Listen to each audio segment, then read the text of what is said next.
morning, everyone. What a great pleasure and honor it is to be here this morning. Thank you for that kind introduction, and it's a pleasure to welcome all of you here to the Shenandoah Valley, Virginia. And what an exciting day this is. What an exciting conference. And I just want to say welcome, and we're so excited to have you here. I know Kathy and Eric were talking about the folks that have helped plan this, but Eric and Kathy and Francie and the steering committee, they've worked so hard for months and months to make all of this event come together. I think they deserve a round of applause.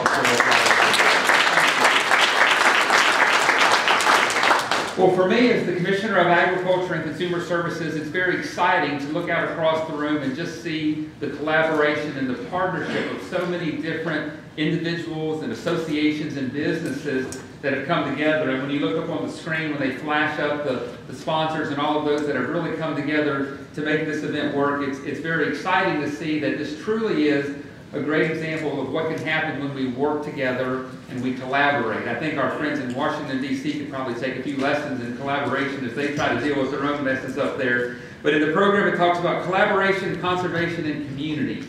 And those are three very, very strong words that are all so important when we address Virginia agriculture and where we go. And I think it's a great lesson for all of us to see what we can accomplish when we come together. As the Commissioner of Agriculture, I have the greatest job in the world. I get to represent our Commonwealth's #1 industry in agriculture. I get to look for ways to make this industry better. Of course, everyone in here knows the importance. It's a $55 billion industry in Virginia. 357,000 Virginians are engaged in agriculture, be it production or agribusiness. We have 47,000 farms across the Commonwealth, and we set a record last year with a record number of ag exports. $2.35 billion worth of Virginia farm products were exported to countries all around the world. So it's a lot of exciting things that are happening, and certainly as someone who is passionate about agriculture, it's very exciting for me to see it continue to grow and grow. I'm a 5th generation farmer about a half an hour up the road in Rockingham County.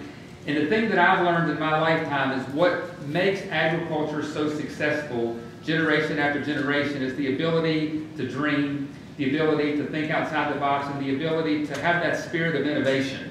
And I know personally when I think about my family growing up, some of my earliest memories were with my grandfather raising turkeys out in the open range. My father then getting into the hog business and then later into commercial large-scale poultry operation. When I came back to the farm in the mid-90s, I wanted to do things a little differently and started working with reaching the public and trying to educate them through agritourism and direct marketing of sweet corn and pumpkins and corn mazes.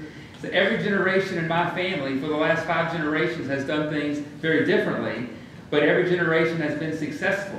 And as a result, our Century Farm continues to prosper and be successful today. And that trend is the same across the Commonwealth and across the country of what makes agriculture great. It's the ability to try things a little differently, to not be satisfied necessarily with where we've been or what we've done, but looking at new opportunities down the road. And that's what makes this conference so successful. It's a chance for all of us to come together and kind of cherish our past heritage, but look for ways going forward with all of the new opportunities that may be out there. The #1 question that I get asked from people in my travels is, what do I see as the future of agriculture? And I have to say, when I think of the future, I'm reminded of a farm couple that lives just down the road from me. They're on Route 11 near Broadway, named Ted and Catherine. The couple's been married a long time. You can drive by their house and you see them in their rocking chairs, rocking back and forth. And one day they were rocking and Catherine started giggling and kind of laughing and grinning, and old Ted was beginning to get kind of annoyed. And finally he said, "Catherine, what in the world is wrong with you?" She started smiling and she said, "Oh, Ted, I was just thinking, you remember what my daddy said to you the first time he caught us kissing on the couch?" He thought for a minute and he said, "Yep." He said, "Boy, you're going to marry that girl or I'm going to make you spend the next 50 years in prison." Silence fell over and they got real quiet, just continued rocking back and forth without saying a word. And a few minutes passed and then you could see Ted was lost in thought.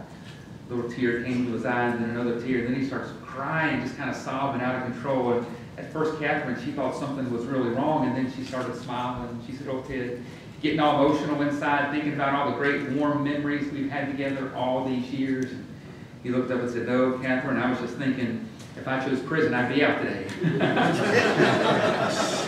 Sometimes the men laugh a little harder at that than the ladies. But sometimes we kind of go about life focusing more on the past and where we've been instead of really focusing on the future. And that's exactly my message to you today, is to really look at the future and where we're going, because it is a bright future in agriculture. 7 billion people in the world today. The experts predict that by the year 2050 we'll have 9 billion people in the world. 96% of our world's population lives outside the United States of America. There's a tremendous demand for growth and opportunities in agriculture. And as exciting as that is to think about feeding the world, to me it's just as exciting, and within our agency it's just as exciting to think about feeding the local food movement as well and watching that grow and expand. Just in the last several years, we've doubled the number of Virginia farmers markets in the state from around 100 to well over 200. We've seen CSAs continue to grow in popularity and grow in places that you maybe would never think about production agriculture taking place. We've seen just here in Rockingham and Augusta County the number of farmers that are having their own roadside stands to market their products directly to the consumer. Virginia's wine industry has exploded. We're in the top 5 states in the number of farm wineries now. Just in the last couple of years, that continues to grow. A couple of weeks ago, I went to the food hub, the local food hub in Charlottesville, and just watched what's taking place there, where you have hundreds of farmers from 100 miles away that are all growing local foods, and it comes and it's coagulated and organized and then sold to larger opportunities and larger markets, kind of a clearinghouse. What an exciting concept. Again, being able to take those local foods and marketing them in a way where it can reach more and more people.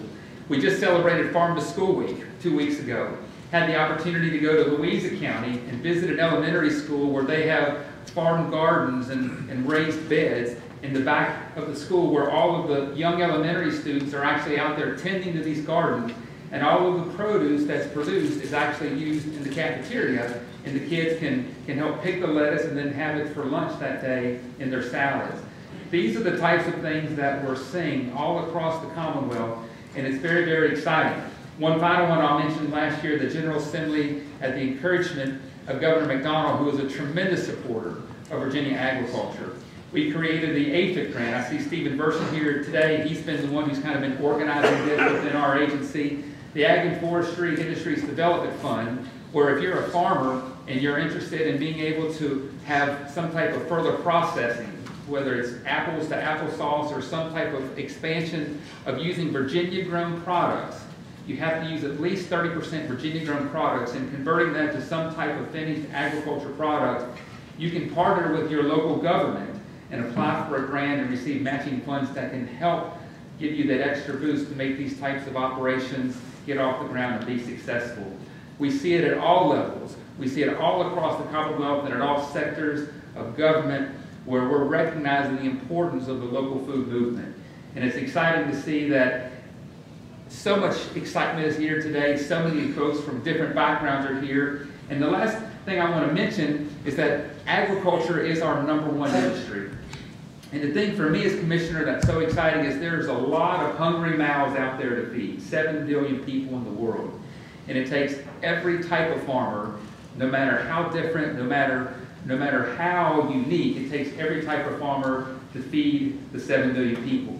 And so I'm excited to be here today, to welcome you here, to kick off this event, to challenge you to be creative and think outside the box, and look for opportunities to grow, to partner, to collaborate, and really celebrate this industry that we all believe in, and look for ways to continue making agriculture successful for generations to come.